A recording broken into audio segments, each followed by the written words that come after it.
الله الله يا الله الله الله الله يا الله الله الله الله يا الله.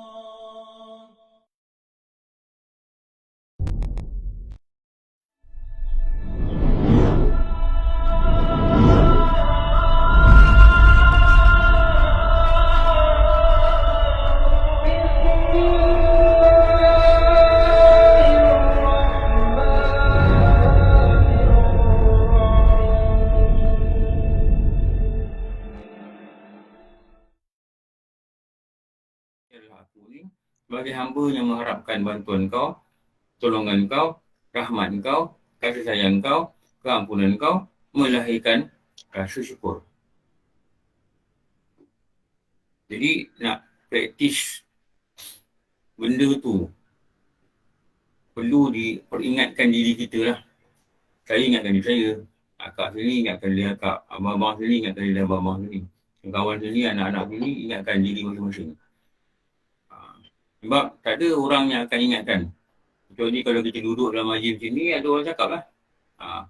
Tapi kalau kita seorang-seorang, takkan ada pasangan kita cakap di akhir zaman ni, takkan ada anak-anak kita cakap dengan kita, mak bersyukur tak ini buat hidup, takkan ada cakap. Jadi everything is rely on us. Kalau kita boleh faham situasi ni, dan kita boleh rasa keadaan ni, dan kita ada hati yang betul pada Allah, kita ada akal yang dipenuhi dengan ilmu, maka dia akan beritahu pada hati kita, kau syukur tak? Itu je. Jadi konsep itu je. Tapi kalau akal ni tak punya apa-apa, kalau akal ni diisi dengan benda-benda yang tak ada manfaat, tak mungkin dia boleh menjadi orang yang bersyukur. Tidak dia tak rasa. Tidak dia rasa benda lain. Ubat ni yang bagi aku sihat. Tu. Tunan aku memang panjang nyawa. Dia rasa itulah. Seolah Allah tak campur tangan dalam kehidupan dia. Padahal Allah yang menguruskan dia. Rabbayani Sarira. Rabbayani pemelihara yang jaga mak bapak kita, yang jaga kita. Rabbi. Dia dah berkata tu sebenarnya tu. Rabbi yang memelihara, yang menjaga. Tuhan yang menjaga. Jaga siapa? Jaga kita. Itulah siapa? Itulah Allah. Ya Allah, syukur kau hantar aku ke tempat kerja. Kau syukur kau bagi aku kerja lagi. Syukur kau bagi aku rezeki nak pergi kerja ni. Syukur dengan rezeki ni aku dapat buat taat. Apa taat? Pokoknya, aku dapat tanggung keluarga aku. Belajarlah merasai gitu. Kerana rasa-rasa beginilah yang sudah tidak ada dalam kebanyakan hati-hati manusia yang hidup di zaman sekarang. Rasa ni tak ada. Rasa dapat gaji ada. Rasa bekerja ada. Rasa penting tak kerja tak ada duit. Itu lagi ada. Tapi rasa Allah bagi duit, rasa Allah bagi kerja, rasa Allah bagi sihat, rasa nak sihat ada. Sebab tu orang jual-jual produk kesihatan ni kaya-kaya. Rasa nak cantik lagi ada. Sebab tu banyak iklan-iklan dekat highway ni semua iklan cantik. Iklan cantik, iklan kurus. Iklan kurus, iklan cantik. Tu je. Tapi nak rasa Allah bagi cantik, Allah bagi sihat. Ni rasa ni yang tak ada. Jadi rasa ni yang dah ditinggalkan. Jadi bila kita belajar tauhid, antara benda tujuan dia, kita nak rasa Allah yang nguruskan kita ni dan nak jadikan kita ni hamba yang sangat berterima kasih pada Tuhan. Jadi tanda terima kasih ni kita syukurlah. Dan tanda syukur itu apabila engkau menggunakan segala nikmat Allah ini kepada taat pada dia. Gunakan badan yang boleh bongkok ni, rukuk pada dia. Gunakan badan yang boleh duduk ni, sujud pada dia. Gunakan lidah yang boleh cakap dengan fasih ni, zikir pada dia. Baca bacaan sembahyang, baca Quran. Baru nampak syukur tu berlaku dengan betul. Tidak hanyalah perkataan-perkataan yang tidak dibuktikan dengan perbuatan yang banyak berlaku pada kita sekarang ini. Ha, yang banyak berlaku pada kita sekarang ini. Jadi, mari kita belajar untuk berubah. Berubah dengan apa yang patut kita ubah. Supaya umur makin banyak, mati tu makin dekat. Paki umur makin sedikit. Bilangan umur nak dicabut nyawa oleh malaikat maut ni makin hampir. Berapa hampir? Tak tahu. Entah besok, entah lusa, entah bulan depan, tak sempat tahun baru. Tak sempat dari China. Dari China dah plan ni, dah booking. Nak kumpul dengan keluarga. Rupanya nanti dari China, mereka buat tahlil untuk kita dekat hari perhimpunan keluarga. Kenapa? Kita dah pergi sebelum dari China. Ada kemungkinan tak? Ada Ustaz. Ada Ustaz. Betul tak? Ada Ustaz. Family gathering on juga. Dah booking. Dia dah booking bilik kita lagi. Tapi malam tu, sebelum buat barbecue, adalah anak buah kita yang pandai-pandai sikit ni, baca tahlil.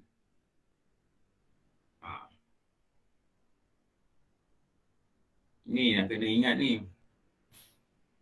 Sebelum orang baca tahlil kat kita, kita kena bersiap.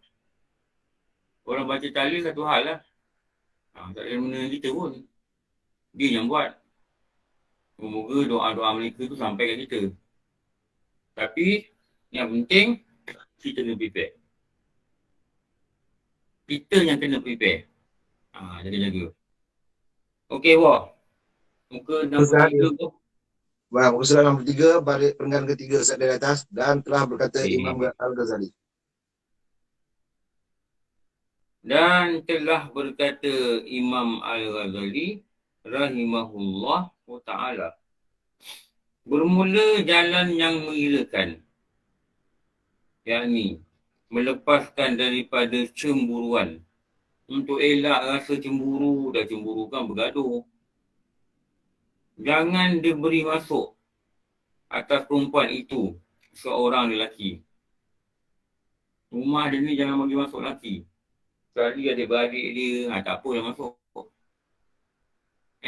Tapi kalau orang lelaki yang bukan mahram, jangan dibagi masuk. Walaupun perempuan tu datang dengan isteri dia, jangan diberi masuk. Sebab apa? Ulama' dah ajar sini, jangan diberi masuk. Dan perempuan jangan diberi keluar sekaliannya. Dia suruh kurung perempuan dalam rumah tau. Kalau kata-kata zalim. Dia bukan zalim. Dia nak elak perkara tak elok. Maknanya apa? Nampak slide?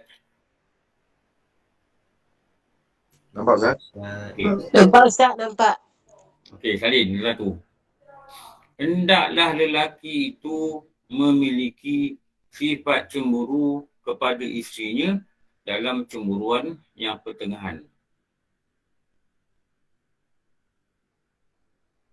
Apa dia kata? Kali ini tidak membenarkan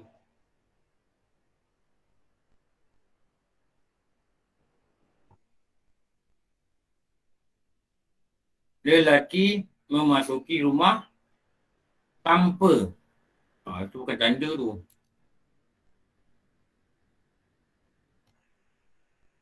Tanpa hadirnya.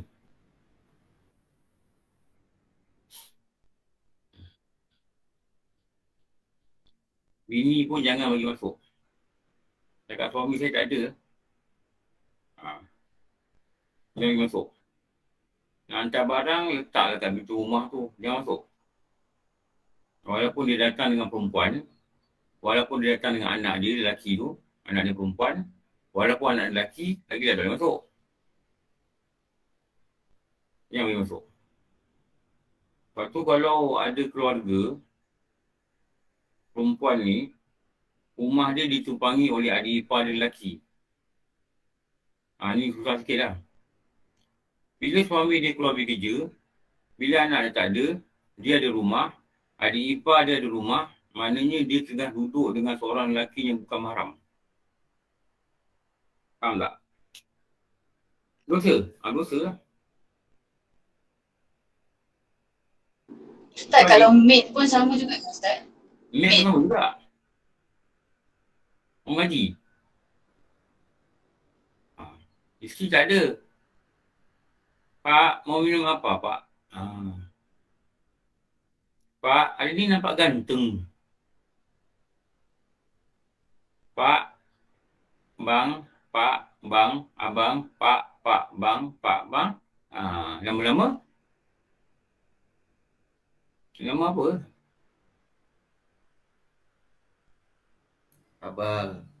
Abang. Nama menjadi abang yang sah. Okey tu. Lama Ustaz Terabang. Tumbang Ustaz. Tumbang. Jangan Atau ambil tumbang. lagi. Bahaya tu. Bahaya. Banyak jadilah. Banyak jadilah. Banyak yang jadi. Bukan benda Suami ni jangan malas. Banyak jadi dah. Ustaz, suami jangan malas. Tolong kerja kat rumah tu. Ya. Tahu dia. Saya pesan diri saya sendiri, Ustaz. Dulu, ada kawan pejabat saya ni. Dia ni satu tim dengan saya, audit. Dia kata, ni kau tengok gambar orang gaji aku. Itu juga gambar gaji dia. Saya kata cantik je gaji kau. Ramai orang kata dia cantik lah. Tapi aku nampak dia biasa je. Saya tengok muka dia, rambut dia tak ada tudung. Zaman dulu kan ramai orang tak ada tudung. Macam Lydia Kandau. Tu Lydia Kandau tak? Bukan saya seorang kata. Dia kata kalau tengok orang gaji aku ni macam siapa? Macam artis Indonesia tu. Lydia Kandau. Lama tak dengar nama tu, Ustaz. Kenal. Oh, yang Kandau dah meninggal ke apa tak tahu lah. Oh, Dulu punya artis lah. tahu. Dia kata apa? Betul lah. Dia kata Farid pun cakap. Farid ni dia punya suami lah. Saya kata kalau perempuan cantik macam ni, dia datang ni dia ngaji. Dia kerja kat sana.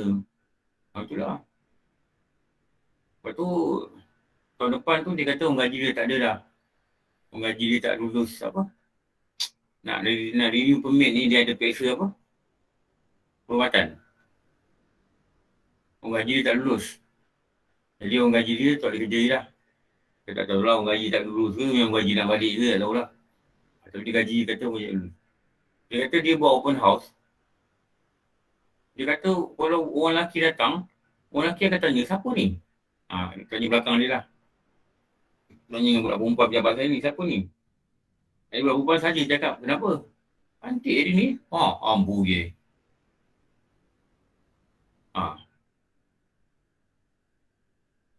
Dan dia punya risau, saya kesian dia tengok dia.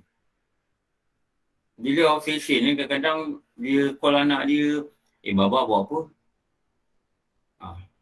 Baba dengan kakak ada rumah tak? Dia punya risau, ya Allah, saya pun jadi kesian ni. Lepas tu adalah bos kami ni dalam grup ni, dia kata, dia sebut nama kawan saya ni lah, dia kata, elok kau tak ada gaji lah jadi. Kau pun tak tahu arah dia obsession ni, kau risaukan suami kau benda lah. Gitulah. Jadi, maid ni duduk dengan suami dia dekat rumah dengan anak-anak dia dan dia pergi obsession. Ini yang bahaya ni. Ini yang bahaya ni. Lepas tu dia cakap dengan bos saya lah. Dia kata lepas ni nak ambil orang gaji ni dah tua. Macam orang tua lah dia kata. Orang yang tua lah 40, 50 tak apalah dia kata. Sebab dia dah bimbang pasal perkara ni. Memang bila syariat kata tu tak boleh. Ialah tak boleh. Kenapa tak boleh? Dia mendedahkan pada benda yang tak baik lah. Atau pada benda fitnah. Benda fitnah. Saya dah dengar cerita-cerita ni banyak lah. Ada orang perempuan, dia marah ke orang gaji dia. Dia dapat tahu orang gaji dia bercinta dengan suami dia. Orang gaji dia ni ambil surat, tunjuk dekat perempuan ni.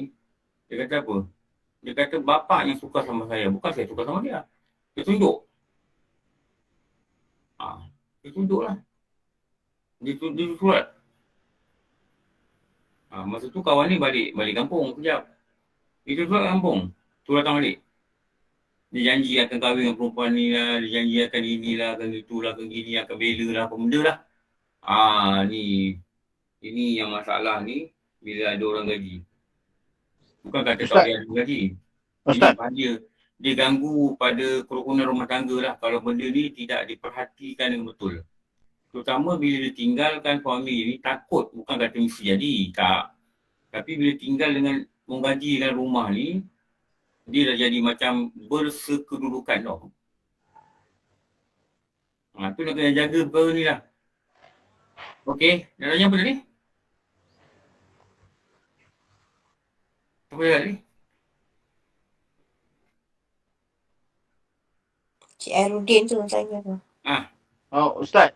Abang Din. Abang nak tanya, abang bukan nak tanyalah, ini pendapat abang sebab abang biasa mengalami situasi yang macam yang Ustaz cerita tadi tentang apa? Pembantu rumah perempuan ni, Indonesia. Saya Ustaz, sekarang ni pun saya di antara orang-orang yang di sini tempat saya ni ada satu persatuan, tapi persatuan ni dia tidak berdaftar. Cuma sukarelawan membantu pembantu rumah yang baru masuk ke Malaysia bekerja dengan orang bukan Islam. Dia akan menghadapi satu masalah tekanan jiwa kadang. Jadi saya di antara, abang di antara ada orang yang sebagai orang yang menyelamat pada mereka. Abang ni tengok dia tekanan jiwa kenapa?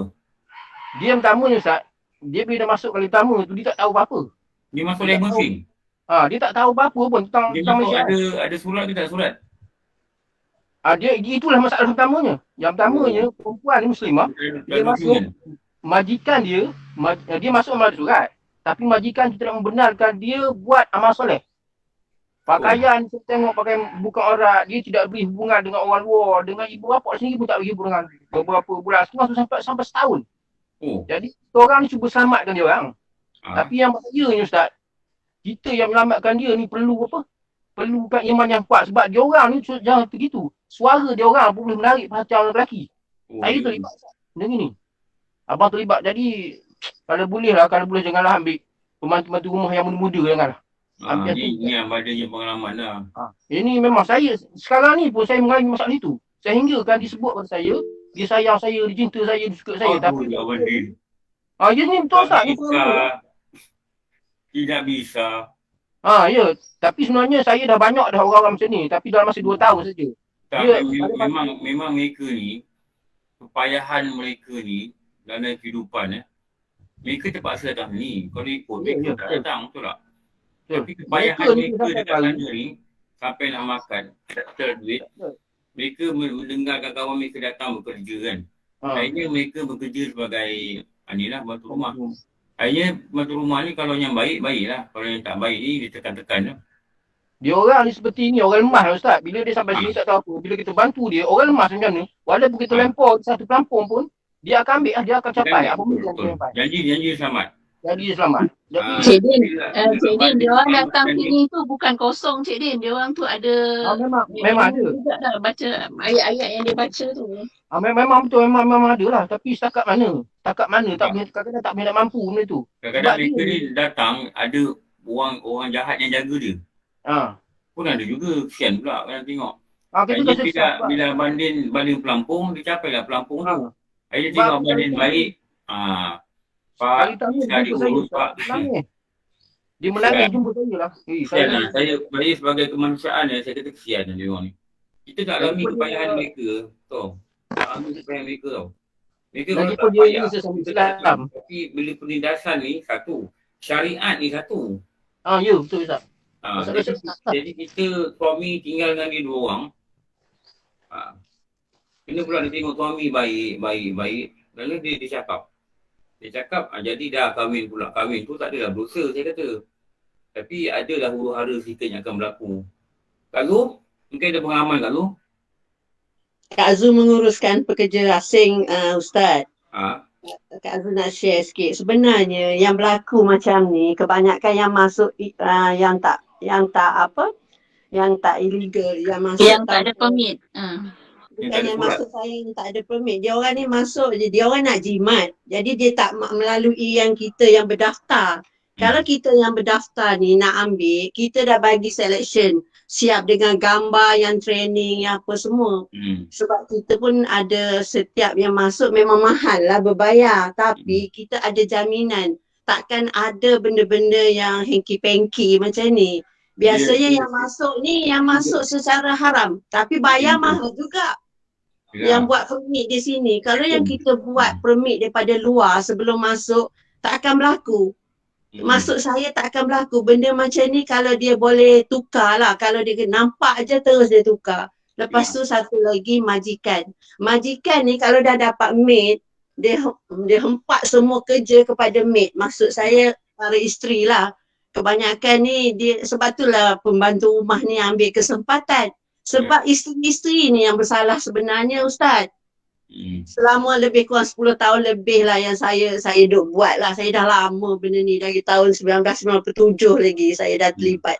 Sekarang ni saya tak buat lah. Saya dah stop. Saya dah penat kan benda ni. Tapi sebenarnya benda ni yang berlaku ni, kadang yang lelaki pun ambil kesempatan Ustaz. Dia tak boleh nak salahkan satu. Dia dua-dua sama. Dia ada pihak yang salah, ada pihak yang salah. Lepas tu dalam syariat ni, dia punya perkataan ni, jangan diberi masuk lelaki pada rumah seorang perempuan yang tak ada suami. Maknanya kitab ni dia cerita pasal orang perempuan. Maknanya sebaliknya gitu juga. Jangan dibenarkan perempuan itu berada dalam rumah dalam keadaan isteri tak ada. Tapi kalau dia kerja situ, dia dah tidur situ, maknanya kalau suami ni keluar, isteri ni kena keluar. Kalau isteri ni keluar, suami ni kena keluar. Lepas tu Ustaz, kalau yang beragama Islam, kita disarankan tutup aurat. Pembantu rumah tu pun dia kena pakai tudung apa semua. Tapi bila dia dah sampai ke majikan dia, ikut majikan dia lah. Kalau majikan dia tak buat syarat itu, dia dalam rumah dia berlegar, tak pakai tudung. Sebab ada saya punya klien lah sampai berpuluh-puluh tahun pekerja dia. Lepas tu sampai ramai dia jadi macam keluarga pun ada. Kat sini pun ada. Dia pakai tudung sampai suami dia boleh datang melawat isteri dia bekerja kat sini. Saya tengok, bukanlah saya boleh bagi contoh lah, bukan sikit lah. Bukan semuanya yang jadi tak baik. Ada yang jadi baik. Cuma kadang-kadang bila ada orang yang tak ikut syariat, dia ambil bantu rumah ni, dia bebankan sampai kalau orang bukan Islam ni katanya disuruh basuh anjing. Basuh anjing boleh dia dengar. Jadi bagaimana gaji yang tak simpal dan bagaimana perempuan muslimah ni, orang Islam ni, dia suruh dia buat kerja benda-benda yang tak patutnya dia buat. Kalau dia majikan dia orang Islam tak apa Ustaz, tapi majikan dia orang kafir. Itu masalah tu. Orang kafir boleh faham. Jadi dia pokoknya ni, soal ni, keluarga ni nak ambil orang gaji ni, satu ada tak dikatakan pelanggaran syariat. Contoh dia perempuan ni kerja. Katakanlah perempuan ni kerja, suami ni cuti. Kadang-kadang suami kerja shift. Malam kerja, pagi bini kerja, bini tak shift. Siang suami tidur. Petang suami kerja, isteri balik. Tetapi orang gaji ni masih kekal di rumah. Saya cakap saya pernah tengok satu rumah dekat dapur dia lampu merah. Tu lampu merah macam COVID tu. Tapi kat lantai dia pasang. Dia pasang kat dapur kat lantai. Saya tanya dengan ada seorang kerja lelaki dalam tu. Ni cerita lama ni. Ni cerita tahun 95-94. Saya tanya kenapa ini ada lampu merah ni untuk apa ni? Dia kata link lain ni, dia kata suami dalam rumah ni, suami ni tak boleh lalu. Bini dia bagi arahan, tak boleh lalu. Kenapa? Dalam tu ada bilik orang gaji dia. Dia tak bagi suami dia lalu. Yelah kalau, dan dia ada pasal kamera kat rumah dia, yang dia boleh check melalui handphone, tahu tak kamera kat rumah boleh check melalui handphone? Betul Ustaz. Ada Ustaz, ada. RM80, RM60. Dah banyak dah sekarang ni, murah-murah tu. Jadi 5 kamera tu, kita boleh switch kat rumah kita nampak apa berlaku di rumah. Dan salah satu 5 kamera ni dituju pada pintu bilik orang gaji dia dari luar. Jadi isteri ni kat luar, dalam resah je. Kalau bini suami dia di rumah, suami tak keluar kerja lagi, dia akan tengok handphone ni. Dia tengok apa? Dia tengok. Ada sebab kerja saya pun sama. Dia buka handphone dia tunjuk. Yang ni dalam rumah dia kata.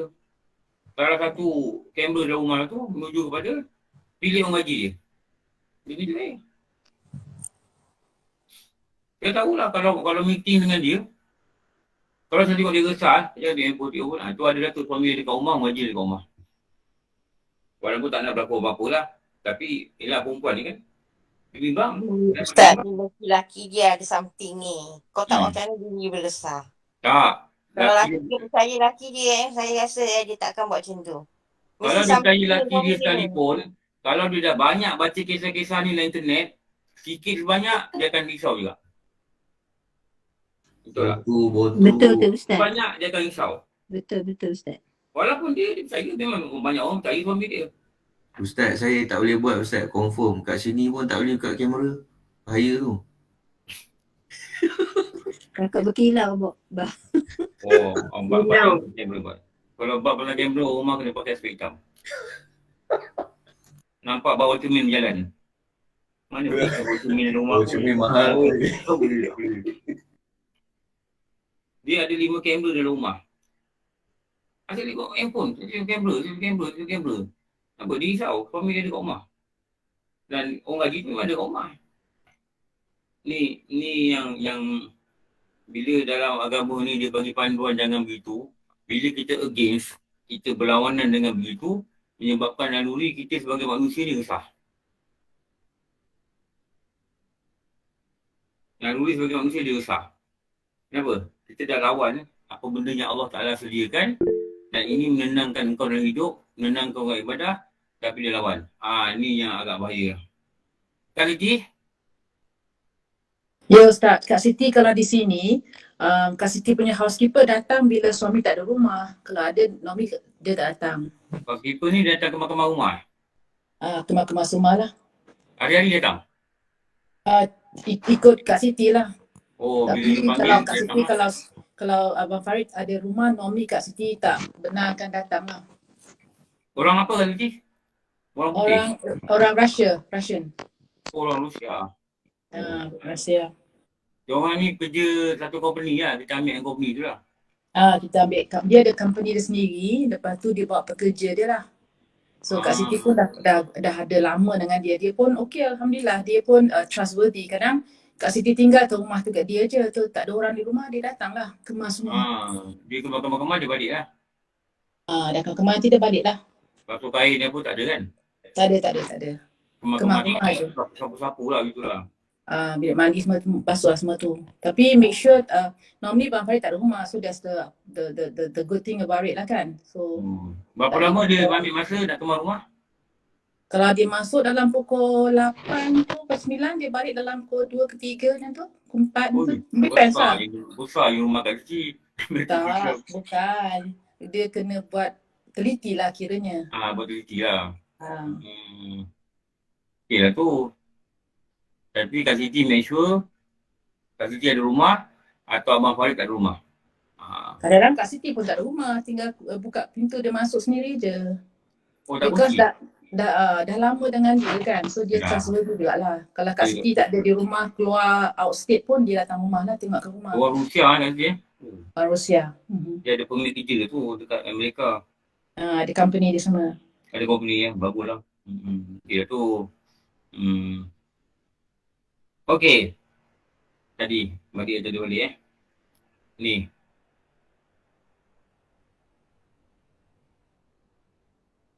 Okay, ni.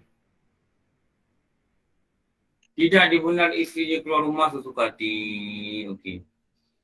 Adalah beberapa sahabat Rasulullah sallallahu alaihi wasallam menyumbat akan lubang jendela, yakni dinding dan segala lubang pagar rumahnya, supaya jangan melihat oleh segala perempuan akan segala lelaki. Ada ulama dulu dia buat rumah, dia punya pagar ni, bukan pagar rumah kita ni, dia ring yang tinggi. Tahu, dia pasang ring tu, tegak, tok kayu, tahu ring lagi. Jadi maybe tinggi dalam 20 kaki gitu. supaya orang dalam tak tengok luar, orang luar kalau intai dalam. Ada orang buat tembok rumah, tembok dia ada kotak-kotak. Jadi orang luar lalu, orang nampak. Kadang-kadang bini dia keluar dari pintu rumah, tudung tak pakai. Ada orang dia buat kaca. Kaca ni sama-sama. Kalau nampak pun nampak bayang orang. Kalau bayang kepala bini dia tak ada tudung, nampak. Ada orang itu. Ada orang dia buat tembok terus. Tak nampak. Dan telah melihat oleh Mu'adz bin Jabal itu akan isterinya menilik dari jendela rumah dia. Maka memalu ia akan isteri dia dan melihat ia akan isterinya beri hamba lelakinya apple yang telah memakan ia akan tengahnya. Maka dipukul ni isteri dia. Pukul ni bukan masuk pukul macam tengah mati. Pukul ni ada cara dia. Cerita dia apa ni? Tufah ni, buah apple. Buah apple bini dia makan sikit, bini dia bagi dekat dia pembantu rumah lelaki. Yang telah dia makan sikit. Jadi marahlah. Selalunya, orang kalau kita makan sesuatu kan, kita bagi orang, selalunya adik-adik, betul tak? Anak-anak, anak kita makan tak habis, cucu kita makan tak habis, kita makan. Tapi kalau perempuan dia makan, setengah dia bagi pada pembantu lelaki, takkan suami tak rasa apa-apa. Faham tak cakap ni? Faham Ustaz. Dia yang makan sisa makanan ni hanya orang yang akrab saja. Dan akrab yang dibenarkan akrab dalam syariat.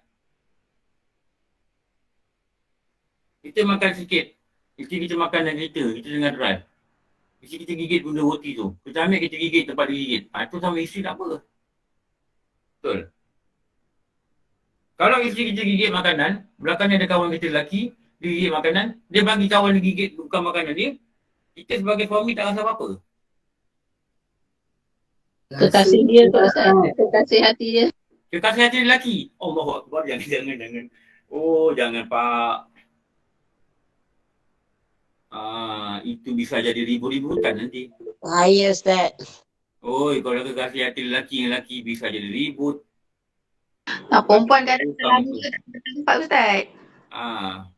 Sudah terbalik pukang itu. Terbalik bukang. Jangan mampir-mampir. Ustaz, tanpa hadirnya apa maksudnya tu yang nombor satu? Tidak membenar lelaki memasuki rumah tanpa hadirnya. Maksud apa maksud hadir? Hadir ni maknanya lelaki ni suami tak ada rumah. Suami tak ada rumah. Okay. Ada orang lelaki datang. Faham. Maknanya suami isteri jangan bagi masuk lelaki. Terima kasih Mas. Suaminya tidak ada. Cakap suami dia tak ada. Akak masuk tak apalah. Tapi abang tak boleh masuk lah. Suami saya tak ada lah. Abang pergi dan mesej dulu. Jangan kang. Dia balik kang nanti akak WhatsApp. Akak masuk. Kenapa? Tanpa hadir suami dia. Walaupun suami dia kata, dia call suami dia kata, biarlah dia masuk. Patut suami ni jangan bagi masuk. Syarat kata jangan bagi masuk. Maknanya jangan masuk dulu. Bukan jangan masuk. Jangan masuk dulu. Lepas tu kalau kita nak datang suami isteri pada rumah orang dan kita nak berhajat nak hantar barang aja, tak apa. Tapi kalau kita berhajat nak jumpa dia, nak tanya khabar, nak berbual, kita kena buat appointment, pastikan suami dia ada. Kecuali kita suami isteri, dia datang seorang. Datang seorang. Tak buat suami, tak apa. Atau kata buat suami sekalipun, kalau suami dia kata dengan isteri dia, oh kawan awak siapa datang? Ni kawan saya A ni. Jangan pergi masuk. Suami dia tak suka dengan A ni. Adalah sebabnya kita tak tahu cerita di belakang dia. Waktu tu isteri ni tak boleh bagi A ni masuk. Walaupun kawan dia. Hatta walau adik-beradik dia. Suami kata jangan pergi masuk. Dia nak apa hantar abang hantar boleh balik. Lepas tu tak boleh masuk. Walaupun adik-beradik dia. Tengok kuasa dia pergi bersuami ni macam besar. Tapi dia kena faham juga suami ni. Kalau bini dia tak pandai fardu ain, dia kena tanggung dosa. Kuasa memang besar, tapi dosa nak tanggung pada isteri besar. Dia tak tegur isteri dia pakai benda ketat, dosa dia besar. Dosa dia besar. Memang kuasa dia besar. Dosa dia besar. Dan dia mudah binasa kerana berkahwin. Itu namanya kebinasaan dalam kahwin. Hani, angkat tangan. Nak tanya apa? Sorry Ustaz, tertekan. Alright. Dan kata Hasan Al-Basri, rahimahullah ta'ala. Adakah kamu tinggalkan, yakni biarkan akan perempuan kamu bersuka-suka akan lelaki. Bersuka akan lelaki tak apa? Gurau-gurau, seronok-seronok. Pergi karaoke. Karaoke. Itu karaoke. Apa-apa lah, seronok. Seronok. Adakah kamu biarkan akan perempuan kamu bersuka-suka dengan lelaki yang banyak dalam pekan, dekat bandar-bandar, dekat pekan-pekan. Nescaya menjahatkan Allah Ta'ala akan seorang yang tak ada cemburuannya. Maka Allah label lelaki ni lelaki yang jahat. Kenapa? Dia tak cemburu pun bila dia happy-happy dengan lelaki lain. Ini dia balik cerita, bang, tadi kat office bang ada main game. Wah, seronoknya bang. Saya pula kena partner dengan bos lelaki. Lepas tu kita ni kena main rebut-rebut kursi. Rebut-rebut kursi? Tahu rebut kursi tak? Orang 20 orang, kursi 19. Ada muzik. Macam budak tadika main tu Ustaz. Macam budak tadika lah. Music chair ke? Musical chair. Apa nama tak tahu lah. Muzik berhenti. Kursi 19. Orang 20. 20 pun termasuk dalam lelaki perempuan. Jadi berebut kursi ni berlanggar-langgar badan, berlanggar punggung. Oh, dia kata, bang, seronok bang main. Dah lama tak main benda ni. Oh, lelaki dia kata apa? Best juga main ni. Lelaki dia kata best juga main.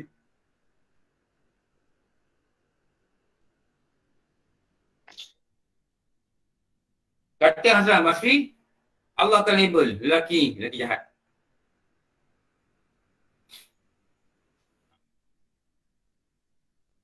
Allah akan label lelaki ni lelaki jahat.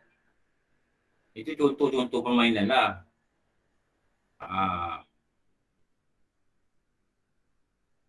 Lepas tu nak kena bos-bos dia pejabat. Nak create something, nak main game ke tak apalah, buatlah. Motivasi nak main game ke, buatlah. Tapi biarlah lelaki itu dengan lelaki dan perempuan itu dengan perempuan. Supaya tak ada seronok ni biar dia seronok dengan perempuan. Orang lelaki ni dia seronok orang lelaki. Saya dulu masa kerja adalah bawa motivasi. Ada main apa tu? Spider tu diikat-ikat dekat pokok. Lepas tu kita kena masuk dekat pokok tu. Jadi kawan-kawan kita kena angkat. Maknanya grup tu 6 orang, 3 orang kena angkat. Lepaskan 3 orang ke sana. Dia kena angkat. Jadi bos saya ni, Haji Rahman ni, nama dia Haji Rahman lah. Dia pun faham lah. Dia kata okey. Perempuan buat guru perempuan, lelaki buat lelaki. Yang buat ni satu company lah yang buat motivasi ni. Satu company. Tadi bila pecah grup, company ni pecahkan lelaki perempuan, sebut nama. Dia kata tak apa. Lelaki dengan lelaki perempuan. Dia overrule orang ni. Orang ni pun saya pun yang bayar. Jadi saya lah ada grup dengan kawan-kawan lelaki. Ada 5 grup lah. 2 grup perempuan, 3 grup lelaki. Jadi memang kalau bertanding, kalau perempuan kalah, tak apalah. Tapi yang penting jangan dipelaga-pelagakan lelaki perempuan ni. Jadi jadilah macam keadaan seorang suami dia kat rumah membiarkan isteri dia bersuka-suka dengan lelaki yang banyak. Jadi ada batas syariat lah, itulah kan. Ada batas syariat. Bila makan nanti, tapi tak tahulah tempat saya, kantin kita tengok kantin, dia ada kantin tau, tempat saya tu. Kantin ni kalau kita tengok orang makan kalau meja ni perempuan je. Memang dia dulu memang dah gitu. Dia sejak dia masuk kerja. Jarang orang perempuan tiba-tiba lelaki makan, jarang. Jadi bos dia panggil untuk meeting dekat kantin. Itu ada lelaki. Tapi yang itu pun selalunya macam satu macam automatik lelaki belah sini, perempuan belah sini. Bos dia akan duduk tengah. Bos dia beritahu lah, okey pagi ni macam di department saya memang selalu pagi kami minum. Lepas tu saya duduk dalam mobile mobile installer bahagian pasal-pasal. Jadi saya dah ada 2 unit, saya kat unit lain lah. Jadi bos ni dia datang 7.30, dia akan duduk minum kat kantin. Jadi datang selesai datang. Datang masuk kerja 8.30. Pukul 8 kan mula dah penuh. Jadi dia tanya lah satu. Ini kau buat apa? Ini kau pergi mana? Dia tanya. Kami. Kalau bos ada, dia akan belanja semua tu. Meja dia belanja. Kau pergi sana, kau masih meeting, kau gini-gini, lepas tu dia lepaskan. Nanti 3 hari sekali, dia panggil lagi. Okay, today breakfast dekat kantin. Jadi siapa yang tahu station datang lah. Jadi dia akan call lah daripada meja tu. Macam mana kerja? Kena progress? Okay, ada problem? Dia kerja. Dia memang jaga anak buah dia. Peluang dia jaga. Tapi dia punya pressure memang dia tak tahan. Kenangan bukan rindu, kenangan. Kenangan ni yang mengajar saya banyak benda lah. Apa yang kita nak cakap? Bekerjalah. Carilah rezeki. Tetapi yang perempuan dan lelaki, janganlah bersuka-suka antara satu sama lain. Kerana nanti suami-suaminya yang di rumah atau yang di pejabat lain itu, dia beri Allah Ta'ala satu label jahatnya engkau. Kenapa? Kau biarkan isteri kau bersuka-suka dengan lelaki yang banyak dalam pekan. Dia dekat pejabat. Termasuklah pejabat. Hati-hati. Hati-hati dan hati-hati. Dan telah berkata Imam Ghazali, dan adalah telah memberi izinnya oleh Rasulullah Sallallahu Alaihi Wasallam bagi perempuan akan hadir ke dalam masjid. Contoh kata boleh perempuan pergi masjid. Dan yang sebenarnya pada zaman sekarang ini ditegahkan akan dia, melainkan orang tua-tua. Pada zaman ni dikatakan zaman fitnah. Jadi pengarang kitab ni dikata orang muda-muda ditegah di masjid. Kenapa? Zaman fitnah sekarang ni lah dia kata. Zaman Rasulullah ni dibenarkan. Lepas tu memang betul lah. Bila Rasulullah benar-benarkan, eloklah perempuan ni sekali pergi masjid. Inilah masjid mayang. Dan sungguhnya telah diwajibkan demikian itu. Ya, ini akan tegah pada zaman sahabat Nabi SAW. Hingga berkata Siti Aisyah, jika mengetahui oleh Nabi SAW akan barang yang didatangkan oleh perempuan yang kemudian daripadanya, nescaya mendegahkan ia atau mereka itu daripada keluar daripada rumah mereka itu ke dalam masjid atau ke tempat lain. Kenapa ni? Dibimbangkan fitnah. Saya kadang-kadang saya pun tak faham lah. Mungkin kita ni tak berhati-hati atau kita tak baca kitab. Orang sembahyang Jumaat bukan cantik nama ni orang perempuan. Wajar ke? Orang perempuan. Muslimah yang tuan cantik nama. Muslimah yang bagi nombor. Muslimah yang kata ke depan, ni encik sini, beratur sini. Encik beratur sini. Mana orang lelaki? Saya peribadi saya tak setuju. Bukan kita diskriminasikan perempuan. Kan Jumaat ni kan urusan orang lelaki yang belum masuk. Betul tak? Betul, Ustaz. Kalau dia panggil rela ni semua ketat. Orang perempuan. Tahu, rela kan dia pakai baju askar tu. Luar dia ketat. Kadang diizinkan orang luar untuk buat program. Apa-apalah, jual apa benda ni ke, jual itu ke. Mempromosikan apa-apa usaha kerajaan. Itu bagus. Tapi yang datang ni keluar ketat. Tak takut ke Allah murka kita? AJK perempuan disuruh untuk bagi-bagi kupon pada orang masuk nombor-nombor. Cakap ini kat sini masuk, ini sini masuk, orang perempuan. Kenapa tak ada orang lelaki? Orang lelaki tak boleh buat ke? Yang perempuan datang tu bersolek ke tu? Pakcik, cik suruh. Bersolek ke main? Pakcik tu sambil cik suruh, dia tengok perempuan ni. Cantik juga perempuan ni. Ni dalam masjid ni, nak masuk ke Jumaat. Dah lah kat luar, kita tak boleh nak cakap berlambak-lambak perempuan cantik boleh ikat dekat luar masjid. Faham Kenapa dalam masjid disediakan juga perempuan di sini? Tu yang saya marah tu. Tu yang saya cakap pada lelaki saya tak setuju. Apa orang lelaki mana? Betul tak? Bukan ramai je. Pintu masjid tu satu je dia buka. Duduklah seorang situ cukup lah. AJK bukan seorang. AJK 30 orang. Yang lain tu duduk dalam masjid. Aturkan. Masuk penuh-penuh kasar depan. Mungkin perlu 2-3 orang. 4 orang je perlu kerja. Tapi dia letakkan perempuan dekat jaga kaunter ni.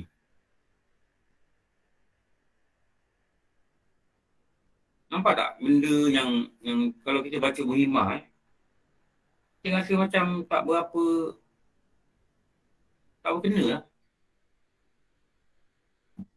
Dia panggil rela perempuan. Biarlah rela lelaki, besok semayang Jumaat, semayanglah sekali. Apa masalah dia? Tutuplah pagar tu pun kau tak nak bagi orang masuk. Betul tak? Ni kadang-kadang rela perempuan, orang lelaki keluar usik-usik. Terima kasih kak. Nampak Ini masjid tau. Kat luar masjid pun tak berapa cantik buat gitu. Dalam masjid buat gitu. Ada pula layan. Terima kasih Abang Haji. Allah. Saya cakap suasana. Ini bukan rumah kita. Kita nak buat suka hati kita. Pada saya lah. Ini pendapat peribadi saya. Ini bukan fatwa. Kalau orang lain kata pendapat dia gitu, terpulanglah. Kita pun tak naklah berkelahi. Tapi kalau kita tengok kitab ni, kita nampak macam apa yang dia buat tak kena. Perempuan yang hidang-hidangkan nasi-nasi, orang sedekah, perempuan yang petik-petik pisang bagi kat lelaki. Orang lelaki mana? Ini masjid tau, satu hal. Lepas tu nak kena baca kitab. Nak kena ada sensitivity.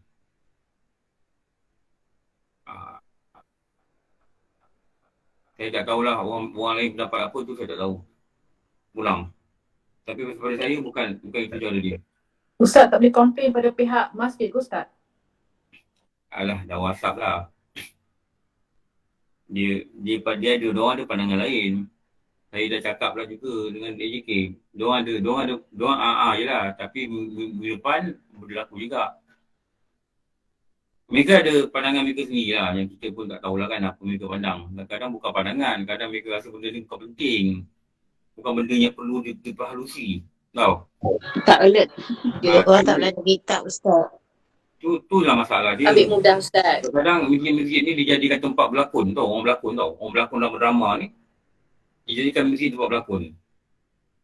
Ini kan tak boleh. Kadang kita nampak pelakon-pelakon ni, dia berlakon pakai tudung. Dia semayang, dia ambil kamera.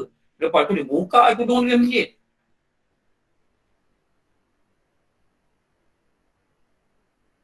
Dan saya pernah tengok, ada yang rambut warna pink pun ada dalam tu.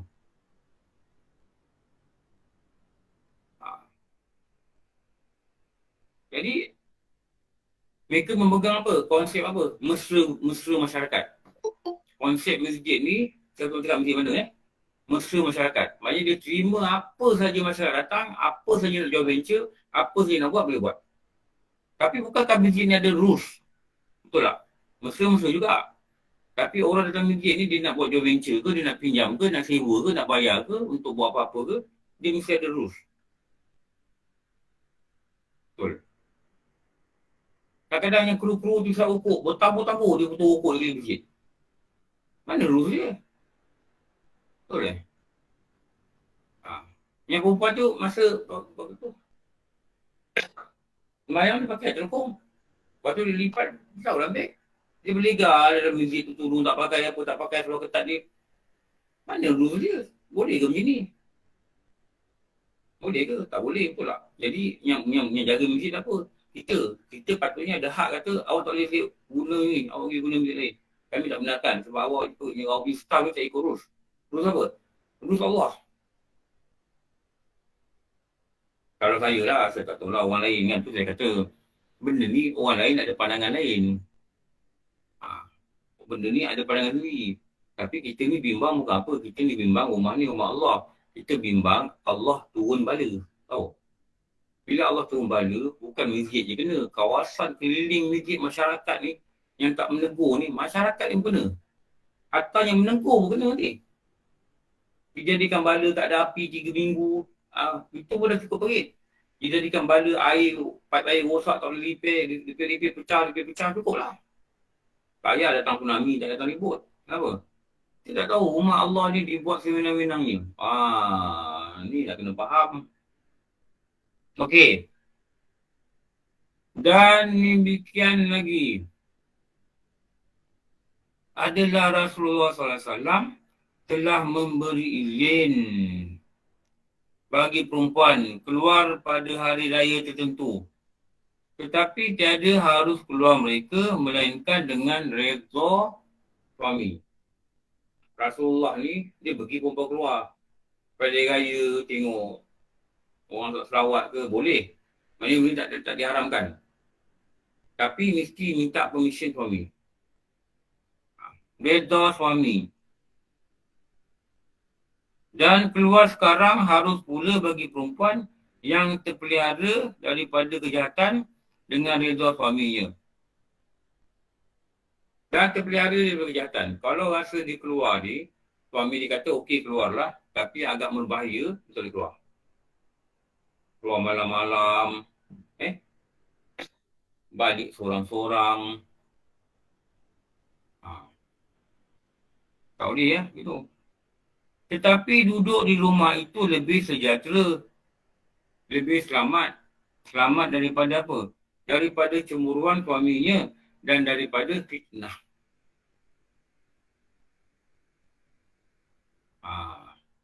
Daripada fitnah. Dan ada pun apabila keluar perempuan sekarang ini. Ni yang dikata tuan guru ni nak meletiak. Sekarang ni yang tiada takut akan Allah kerana pergi bermain-main, bersonok-sonok dan bersuka-suka pada satu tempat, umpamanya sama ada daratnya atau lautnya. Pergi tepi pantai, pergi sonok-sonok dan tiada memeliharakan ia daripada lelaki yang bukan mahram.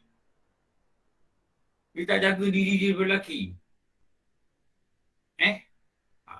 Hingga mengakibatkan lelaki tersebut, maka memandanglah oleh lelaki tersebut akan satu suku. Suku apa? Apa suku? Apa suku? Satu suku. Tak sampai. Apa satu suku daripada jasadnya? Sebahagian daripada badan dia. Satu suku? Satu suku daripada badan dia. Bahagian badan dia. Sebahagian apa? Seperti muka dia. Atau tangan dia. Ramai orang perempuan tak pegang lengan tangan. Nak pergi tepi pantai. Nampak tak? Orang lelaki nampak tangan dia. Nampak nanti tak ada sebut. Dia tak kata buah dada. Dia tak kata apa. Dia kata pinggang. Dia kata pinggang ramping tak. Tangan dia. Kenapa dia kata tangan dia? Ramai orang perempuan tak pakai lengan tangan. Setuju tak saya cakap? Betul Ustaz. Tak percaya pergi pantai. Turun perempuan kat sini. Kalau ada 60 orang, suruh slender. Kita boleh kira berapa orang pakai sarung lengan. Turun 7 kaki. Dalam 60 orang, kita boleh kira berapa ramai pakai sukin. Yang dalam ni pakai tak sarung lengan. Yang dalam ni pakai tak sukin. Pakai. Atau pakai waktu sekolah saja. Dah lama pakai Ustaz. Pakai. Oh, berapa pakai? Oh, dah siap buat. Buat saya Ustaz. Ustaz pakai kain sarung ya. Saya pakai kain sarung, pakai singlet. Jangan dekat surau pakai. Pergi belajar pakai. Bila pergi pantai tak pakai. Kita kan pergi piknik. Ni. Nampak dia kata di darat dan di laut. Nampak? Guru dulu pun tahu. Tahu dia pun pergi pantai juga. Dia tengok. Sampai lelaki boleh nampak muka dia. Dedahkan lelaki. Campur lelaki perempuan. Muka terdedah. Tu elok tu pakai budak. Orang lelaki tak nampak pun kita. Dedah tangan dia. Beramah-ramah. Dedah kaki dia. Dan demikian lagi pun memandanglah suatu suku daripada anggota lelaki. Sama ada hal demikian itu, suami dia hadir atau ghaib. Sama ada waktu tu suami dia ada atau tidak. Dia pandang lelaki, lelaki pandang dia. Kadang lelaki tepi laut pakai seluar pendek. Lagi dahsyat. Sama ada suami dia hadir atau tiada bersuami. Tiada bersuami macam apa? Dia datang tak ada suami. Atau dia memang sudah tidak punya suami. Apa akibat dia?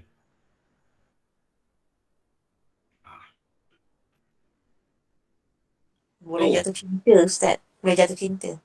Jatuh cinta. Bisa bercinta. Tahu? Ni. Perut tanbih. Perempuan yang keluar padanya bersuka-suka ia. Sama ada darat atau laut. Dan memandang mukanya atau tangannya atau kakinya. Atau memandang ia akan lelaki. Dia kena pandang atau dia pandang lelaki. Yang bukan mahram. Sama ada hadir atau ghaib suami dia. Maka melaknatlah Allah. Maka adalah segala perempuan yang seperti tersebut itu. Dalam laknat Allah Ta'ala dan Rasulnya.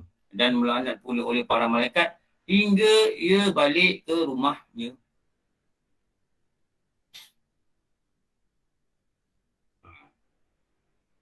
Hingga ia balik ke rumahnya. Laknat ni kita dah kata, laknat ni lawan rahmat. Laknat ni benci. Malaikat menyampah, Allah pun benci. Malaikat pun tak suka tengok dia. Malaikat rahmat benci tu dengan dia. Lepas tu saya kata, guru kata dalam kitab kaki tangan. Kenapa kaki tangan? Mungkin zaman dia pun, ramai orang tak pakai soken kot agaknya. Ramai orang tak pakai sarung lengan agaknya. Yang kita tu, muka-muka ni didedahkan dengan keadaan bercantik-cantikan. Bermakeup-makeupan. Berhias-hiasan. Bergincu-gincuan. Berbedak-bedakan. Berapa? Berlipstick-lipstikan. Berwangi-wangian. Berharum-haruman. Berflawless-flawlessan. Kebiasaan. Dan lelaki pun berpandang-pandangan. Maka berlakulah akibat dia berlaknat-lanatan. Tak takut ke? Tak kisah ke? Nohal. Ya, nohal. Sampai bila? Sampai dia balik ke rumah dia.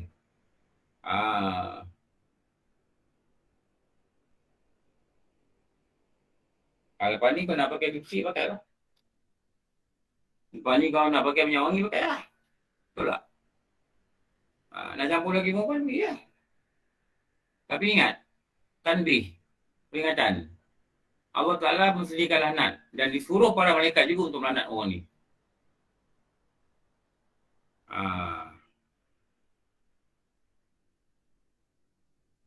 Dan dibakar. Sambung. Habiskan sikit lah.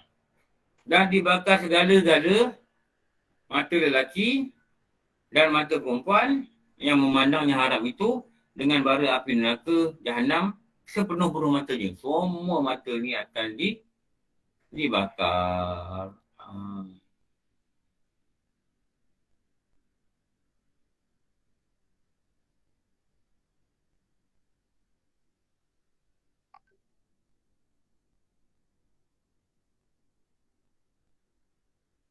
Okey.